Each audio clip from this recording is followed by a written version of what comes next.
দেবনাদি, একটা ছোট্ট প্রশ্ন আছে খালি। আমি এখন কিছু বলতে পারছি না, সরি, প্লিজ ক্ষমা করে দাও আমাকে।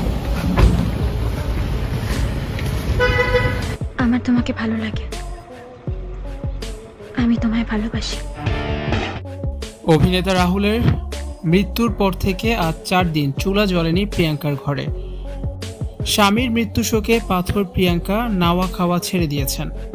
জানতে পেরে রান্না করে খাবার নিয়ে রাহুলের বাড়িতে হাজির হয়েছেন দেবলীনা দত্ত। অভিনেতা রাহুলের অকাল প্রয়াণে টলিউড এক উজ্জ্বল নক্ষত্রকে হারিয়েছে, কিন্তু পর্দার এই অভিনেতার চলে যাওয়া তার পরিবারের কাছে যে কতটা অপূরণীয় ক্ষতি তা ধরা পড়ল দেবলীনা দত্তর সাম্প্রতিক পরিদর্শনে। গত 4 দিন ধরে রাহুলের বাড়িতে চুলা জ্বলেনি, রান্না হয়নি কোনো খাবার। শোকাতুর মা এবং স্ত্রী প্রিয়াঙ্কার এই দুর্দিনে তাদের পাশে দাঁড়িয়েছেন অভিনেত্রী দেবলীনা। খবর পেয়ে ছুটে গেছেন রাহুলের বাড়িতে। রাহুলের মা, স্ত্রী ও সন্তানের অবস্থা দেখে দেবলীনা অত্যন্ত আবেগপ্রবণ হয়ে পড়েন। তিনি জানান, যে কোনো মৃত্যুতে বাইরের মানুষ বা সহকর্মীরা কিছুদিন শোক প্রকাশ করে, এরপর ভুলে যায়, কিন্তু পরিবারের কাছে এই ক্ষত সারা জীবনের।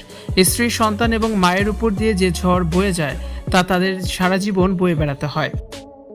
রাহুলের মৃত্যুর পর থেকে তার বাড়িতে শোকের আবহে খাওয়া দাওয়া প্রায় বন্ধ হয়ে গেছে।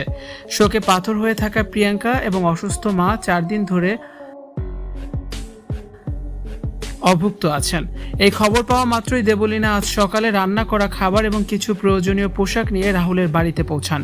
নিজে উপস্থিত থেকে তাদের মুখে খাবার তুলে দেওয়ার চেষ্টা করেছেন এবং মানসিকভাবে সাহস জোগানোর চেষ্টা করেছেন। রাহুলের মা ছেলের শোকে শয্যাশয়ী, তাকে কোনোভাবেই সান্ত্বনা দেওয়া সম্ভব হচ্ছে না। অন্যদিকে প্রিয়তম স্বামীকে হারিয়ে প্রিয়াঙ্কা নির্বাক হয়ে গেছেন।